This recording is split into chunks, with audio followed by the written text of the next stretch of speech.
guess where it's portrayed? Downstairs toilet. Well done. Yay! There aren't many people that I would hang around in work for free to interview. But there's one man, they said, he'll be coming in about 10:30. Will you stay? And I said, of course I will stay till 10:30. It's now 10 to 12 as we record this. And I'm delighted to say Mr. David Jason is here. Yeah. Thank you. Nice to see you. Only you. Yes. I'd only do this for you. All right. Well, maybe Elton John. Just those two. Maybe Sir Cliff. I'm just saying, when I came in, this is the worst I've ever seen London in this area. It really is. What with the rain and the roadworks, and there's a piece between the Euston underpass there, and the road's up. They've I don't know what's happened. I think it's They knew you were coming. That's what it was. They knew I was coming. Yes, I knew. I'm just going to move your microphone slightly. All right. You want me to push me in?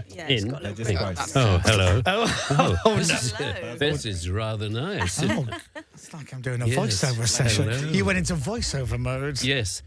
Yeah, well, I'm glad you said that, because I do notice that I'm a voice artiste, as you notice. Of course. And I do notice a lot of voice work that is on television at the moment is not very good. Let's Say it how it is. Yes, I'm sorry, but it's true. I'm not going in any further, but there is a way of doing things that is informative with the voice, but not intrusive. In other words, no habits, no nothing.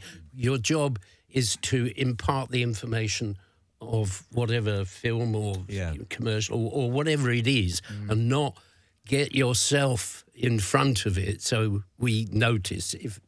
That's quite scary. Do you know, the weird thing is I think I can muster up a nice voice. Well, pretty hard for you, isn't it? How dare you? Oh, you can. How dare you, David Jason? You cad. Thank you. That was me. Very good. It's like my audition. Well, no, we didn't. But never mind. Carry on. Just, watch yourself. Okay? You're never too old. Anyway, sorry. David Jason has written another book. This is you can't stop yourself. You literally can't stop yourself. You love it, don't you? Yeah, I do. It's imparting information and stories about. Well, it's about a hodgepodge of everything. I'll tell you how it came about, which is why this is number 5 book, I think. Yeah. You see, I've made so many, I'm beginning to lose track of how many books I've made. Now, what happened was I was asked if I could write another book because, they were selling quite well. And I said, no, I can't, because I've said everything. Yeah. Everything's been done and said. And they said, well, just have a think and see what happens. So I was rooting around now, I'm going to tell you a little story in a minute, but I was going to say in my old drawers. Sorry, madam. But Don't mind me, David. No, it's not those drawers. It's drawers that you have on your side. You're with me. I'm with you. We're with you. Well, anyway, and what I found, I came across loads of things, and what I had kept are diaries, but they're not diaries as such that you would, you imagine, which is a book with all the days and everything, and you write in, today I went down to see Charlie Farnsbung, and he hadn't got his earphones on, but he could hear me, that sort of thing. It was... because I was Cheapskate Productions in those days. Well, I still am, really. And I was using these books that you use for signings, not signings, receipts. Where the page... A receipt book, Sorry. A page, and then you have a piece of blue paper. Gotcha. That you put in. Yeah. I was using those. See, waste not, want not. Exactly. Very poor little actor I was in those days. But what I found was I found loads of these books, and they were covered in one lines and 2 or 3 lines. But what they were like things to remind me where I had to be at a certain time, right? You could call it a diary. So rather than a full diary of the day's events, it was more like your appointments and what you were doing. Exactly. Wow. From what era would this be? Well, you're going back now, it would be 1980, 82. I think 82 was my first job. Wow. So it was all 82 onwards. Wow. And I was getting, what was it? There's a game show where you were all in boxes. Oh, yeah. Hollywood Squares or Yes. something like that. Celebrity Square. Yeah. Celebrity Squares or Punchlines was something similar. But Right. with well, Lenny Bennett. You name it, and I was in it. And what I found loads and loads of things that I'd forgotten that Brilliant. I'd done. That's great. I'd been guests on all sorts of programs. Yeah. And it would kicked something off him. But I thought, I'd forgotten that. What was there? And it was, I did a series every week or weekending, which was a radio That's series, right, yeah. Right? And it was where you did impersonations of the people who were in power. Yeah. And it was a wonderful, wonderful job, and I loved it. We were always doing impersonations. But the thing about that was that it would go along with something else that would kickstart. You'd do 9 o'clock weekending BBC. Then I'd occasionally put something that would kickstart, like meeting with David Hatch, just say. Right. And I go, why was I having a meeting with David Hatch? Now, I knew then it would say, I know David Hatch gave me my first job was weekending, and then he wanted a meeting, which was, I know what that was, Jason Explanation. Right. So I now got a link Great. of two things. So what I'm saying is I had these old books with one-liners in, say, and as I was turning them over, they were kick-starting things in my memory. Your memories. And so that's sort of how it was started. It's great that you remember, because as you say, you found this book with all these dates of shows that you forgot you did. But as soon as you think, what was that show? Oh, God, yeah, I remember now. It's great that, the mind's a marvellous thing, isn't it? Yeah, and what it does then is that puts into place something else, as I was just saying.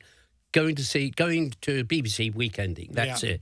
And then you put another one, David Hatch, and then you think, why?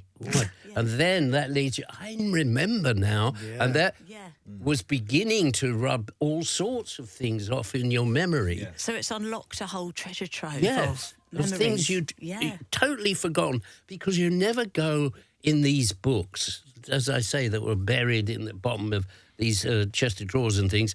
You never go through it to, reminisce and, oh, yes, I did a radio show then in 1984. You don't do it. But when I was asked to do it, well, the floodgates opened. Great. The book is out now. It is beautifully called, This Time Next Year. Great. Hey, Thank you. you. See what you did there? A Life of Positive Thinking, David Jason, the #1 best-selling author as well. Well, don't they say that to everything?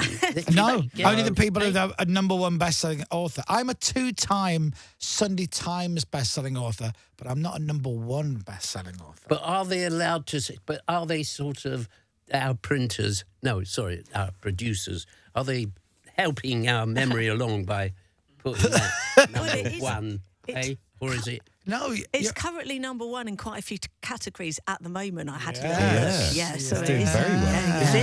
Yeah, it's doing really well. Oh, yeah, Tenerife for Christmas. More coffees all You've done all round, right. please. It turns out you're really good at this. Yeah. Oh, thank you. Now, listen, we don't have a lot of time, and I do want to ask you about a few of the things. Yeah. Now, very quickly, because one of the times you and I have spoken before, the first time we met, we talked about Danger Mouse. Yes. Because my view was, you've talked about Only Fools and Horses, you've told every story about it. So I thought, I'm going to talk to you about Danger Mouse, which I loved. And then I've interviewed you a couple of times now, and I'm like, oh, what can I ask him about that? It isn't Only Fools and Horses, which, by the way, I could talk to you for hours about. Yeah. And then I'm like, Ronnie Barker. Of course. Yeah. Porridge and Open All Hours. Christopher Biggins said to me once, he gets paid still when they repeat Porridge. And he goes, I earn more money when they repeat it now from when I did for doing it in the first place. He's probably right. What's that about? How was Ronnie Barker with you back those days? Well, it's a well-known fact that I used to call him the governor, and he was. What was really good about Ronnie Barker and why he was so lovely, he and I became very good friends during Open All Hours. Yeah. But the main reason why I liked him so much is that he had time for everybody. Right. And he was the nicest guy that you could possibly meet. And he was at the top of his tree, and for me, which is comedy acting. And I just got used to calling him the governor.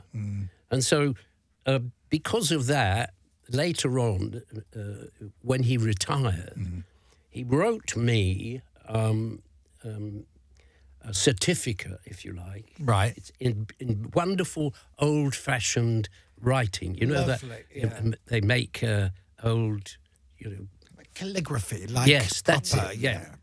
And it's all done, and it's about a foot wide by about 2 foot long. Oh, lovely. And it's all done here by Sir Ronnie Barker, herewith under following messages will give to his honourable friend Sir David Jason the title of the governor that I shall now relinquish. Yeah. Oh, so that's a lovely thing. It was, and it is, and it's proudly. Guess where it's portrayed? Downstairs toilet. Well done. To be. Oh, Yeah, but the great thing about Ronnie Beebe was, which I learned, was he was so generous with the whole team. He knew that the only way you can get a successful show is to incorporate and encourage the team that you have. So he had time for everybody. Right. And he was generous of spirit and of time.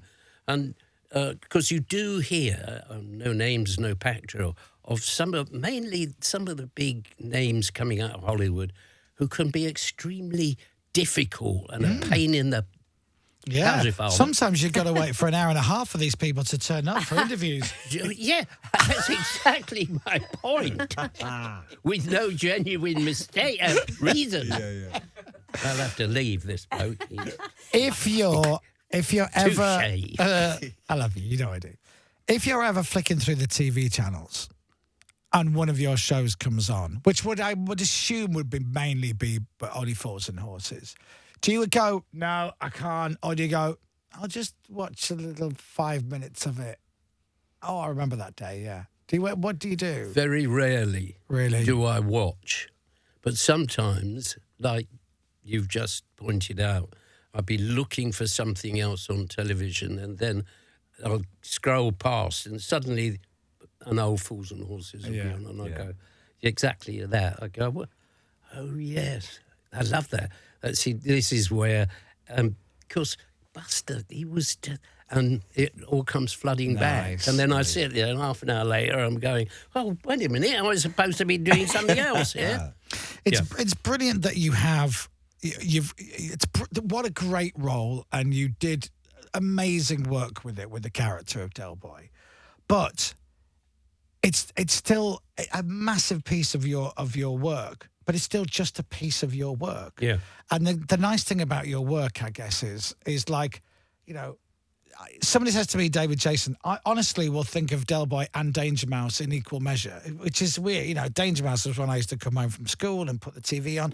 And then Porridge was before my time, but I've obviously discovered it, and just what a lovely piece of work. Open All Hours, I just loved. I loved the whole beat of it.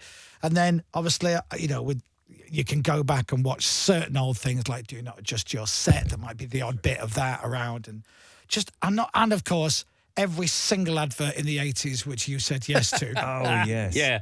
Absolutely. My Lord, the Yeah. BT phone cards. Good Yes. Lord, you outlasted them, David. Yes. Yeah, you remember that. Yeah. Yeah, there are all the sort of things that I did that have been superseded or surpassed, for my money, wrongly, by Only Fools and Horses. Yeah. Which I enjoyed the success of Fools and Horses because it was a wonderful character to play. And, of course, the brilliance of the script, which was John Sullivan. It's just perfect work. Yeah. It is. And the cast and everybody in it, it's just beautiful. The best bits of Only Fools and Horses, it's poetry, it's art, it's classical music. Yeah. It is just... It's just delightful. You're right. It's really nice. It really does affect a lot of people, even today. But one of the things that sparked off that, which is strange, but I'm proud of every job that I've done. But Porterhouse Blue was something that, at the time, a lot of people were watching. When you talk about millions, that if you get 1.5 million or 2 million viewers today, you've got a really successful show. It's a hit, massive hit. Yeah. But in those days, we're talking about tens and 12 millions of viewers. But Porterhouse Blue was a wonderful character that I got off the tail of Fools and Horses, Right. which I'm not going to go and bore you with a long story. But the point of the story, why I mention it, is because that was a character that I played that I had to get my head round, and it won my first BAFTA. So the elation that I got from being counted as by the peers, yeah. peers, was really moving, and it sort of said, "You've arrived." Yes, and that was important. Yeah. Listen, I could talk to you for hours. Why don't you? Well, because you're an hour and a half late. Oh, touche. He does kick it. Doesn't he do I'm that? on fire, David. Doesn't I'm he on do that? fire. You are. He does, though, A doesn't devil. he? He's a devil. This time next year is David Jason's book, which is out now, A Life of Positive Thinking. It's always lovely to see you. May I ask for a mange to Del Boy before you leave? Oh, Chateau Neuf de Pape, my dear. Yeah. All day long. That'll do it. So much. Ladies and gentlemen, Mr. David Jason. Thank you. Thank you. Radio X.